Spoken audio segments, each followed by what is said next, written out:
ہر قسم کے شرعی، روحانی اور جسمانی مسائل اور وظائف کے لیے دارالعمل یوٹیوب چینل سبسکرائب کیجیے اور بیل آئیکن بھی پریس کریں تاکہ ہر ویڈیو آپ تک بآسانی پہنچ سکے۔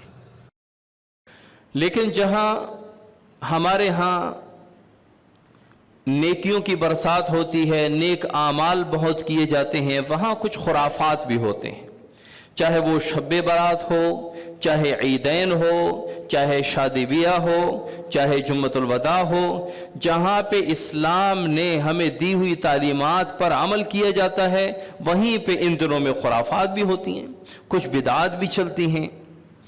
جیسے ہی رمضان المبارک کا آخری جمعہ قریب ہوتا ہے، ایک میسج چلتا ہے لوگوں کے درمیان،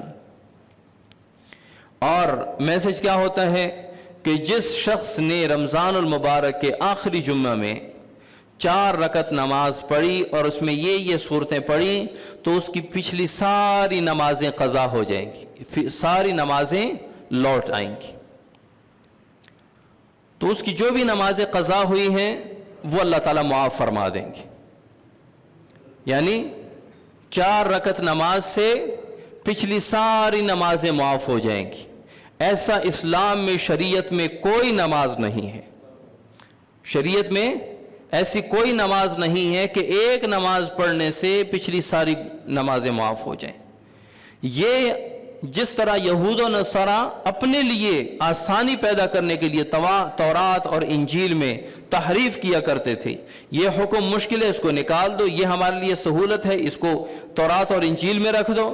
مسلمانوں کا یہ المیہ ہے کہ یہ احادیث ایسی گھڑ لیتے ہیں کہ جس میں اپنے لیے سہولت پیدا کرتے۔ قضا عمری کے 4 رکعت پڑھنے سے پوری زندگی کے نمازیں معاف ہو جاتی ہیں، ایسا کچھ بھی نہیں ہے۔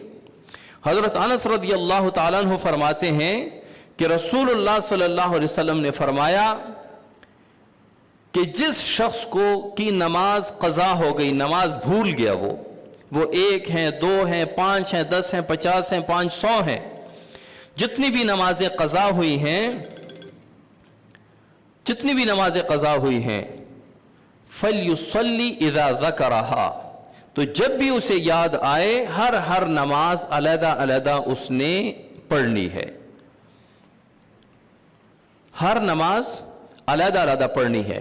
نماز کو قضا کیے بغیر، نماز کا اعادہ کیے بغیر نماز جو ہے وہ معاف نہیں ہوتی۔ تو یہ اپنے خواہشات کی تکمیل کے لیے جو ایک ناجائز خواہش ہے، 500 پورا سال نماز نہ پڑھو، رمضان کے آخری جمعے میں 4 رکعت والی نماز پڑھ کے اپنی ساری نمازیں معاف کروا دو، ایسی کوئی بات نہیں ہے۔ تو یہ آخری جمعے کی ایک بدعت ہے، آخری جمعے میں ایک غلط اور من گھڑت بات مشہور کر دی جاتی ہے اور ایک دوسرے کو میسیجز کیے جاتے ہیں اور لوگ اسی پر آ جاتے ہیں کہ بھئی یہ کسی نے تو کہا ہوگا، تو وہ 4 رکعت پڑھتے ہیں اور ساری نمازیں ان کے گلے کا طوق بن جاتی۔ حالانکہ شریعت میں آپ صلی اللہ علیہ وسلم نے فرمایا ایسی نماز کوئی نہیں جو بھی نماز قضا ہو۔ غزوہ خندق میں حضور صلی اللہ علیہ وسلم کو کفار نے روک دیا تھا 4 نمازوں سے، ظہر، عصر، مغرب، عشاء، 4 نمازیں حضور صلی اللہ علیہ وسلم نے اپنے وقت پہ نہیں ادا کی، نہیں کر سکے۔ غزوے کا میدان تھا، جنگ تھا، لڑائی تھی، غزوہ خندق تھا۔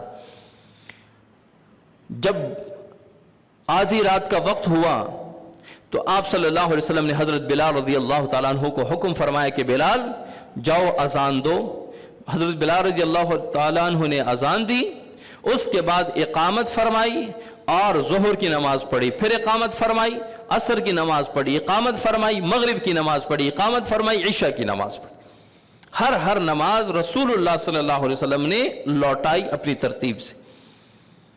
اور یہاں پہ ماشاءاللہ ایک نماز پڑھنے سے ساری زندگی کی نمازیں معاف ہو جاتی۔ انا للہ و انا الیہ راجعون۔